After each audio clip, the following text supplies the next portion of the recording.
Assalamualaikum warahmatullahi wabarakatuh.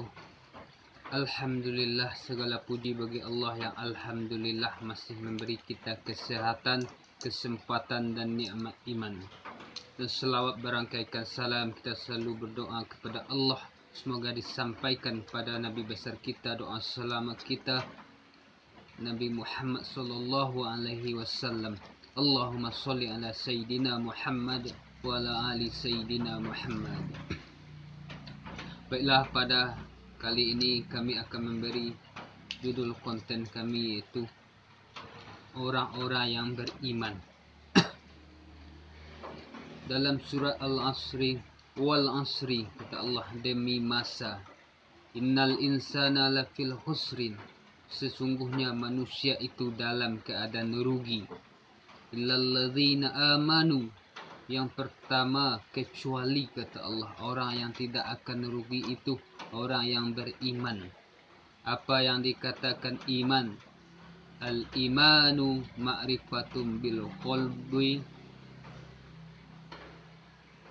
wa qawlan bil lisani wa amalan bil arkan. Iman itu makrifat hati, diucapkan dengan lisan dan dilaksanakan dengan perbuatan, contoh ibadah kita kepada Allah Subhanahu wa taala. Apa iman kita?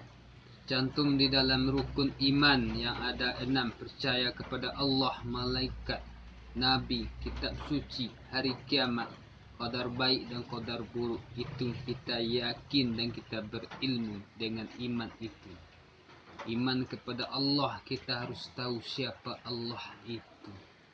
Kita bertuhan kepada Allah itu penting, tapi yang lebih penting Tuhan yang mana, itu yang lebih penting. Sebab orang-orang di luar agama kita, mereka bertuhan kepada Tuhan mereka, mereka mempunyai dalil. Hendaknya begitu pula bagi kita, supaya kita tidak goyah seperti batang kayu yang kecil di atas bukit, dibawa angin ke barat, ke timur, selatan dan utara. Jangan sampai iman kita goyah seperti itu. Pemirsa YouTuber yang insya Allah dirahmati Allah, siapa Tuhan kita?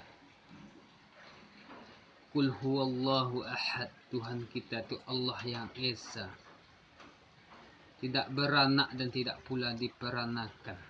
Laisa kamitslihi syai'un, tidak dapat dimisalkan Allah kita kepada sesuatu apapun. Inna rabbaka fa'alun lima yurid, Allah berbuat sekehendaknya. Innallaha ala kulli syai'in qadir, sesungguhnya di atas segala sesuatu di dunia ini tidak ada yang berkuasa kecuali Allah.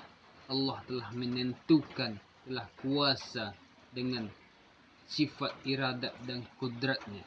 Segala sesuatu yang telah terjadi di muka bumi ini, baik musibah, bencana, telah tercantum di dalam kudrat dan iradat Allah Subhanahu wa ta'ala. Jadi kalau kita beriman harus dengan ilmunya, begitu pula kita beramal. Jangan sampai kita beriman dan beramal tanpa ilmunya. Karena dalam surat Az-Zumar ayat 9, apa kata Allah? Qul hal yastawil ladzina ya'lamun wal ladzina la ya'lamun. Qul, katakanlah, kata Allah, apakah sama orang yang berilmu dengan tidak berilmu, orang alim dengan orang bodoh? La yastawuna abada, tidak akan pernah sama. La fid dunya wa fil akhirah, di dunia tidak sama, apalagi nanti di akhirat. Apa yang tidak sama? Badahnya, makannya, perkataan dari lisannya, perbuatannya tidak sama, beda dengan orang-orang yang bodoh. Maka dari demikian, marilah kita sama-sama menuntut ilmu. Apa kata Nabi? Thalabul ilmi fariidatan ala illi muslimin.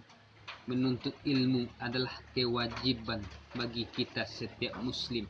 Kalau kita mengaku menjadi orang muslim, maka tuntutlah ilmu, baik ilmu dunia apalagi ilmu akhirat. Sekian, assalamualaikum warahmatullahi wabarakatuh.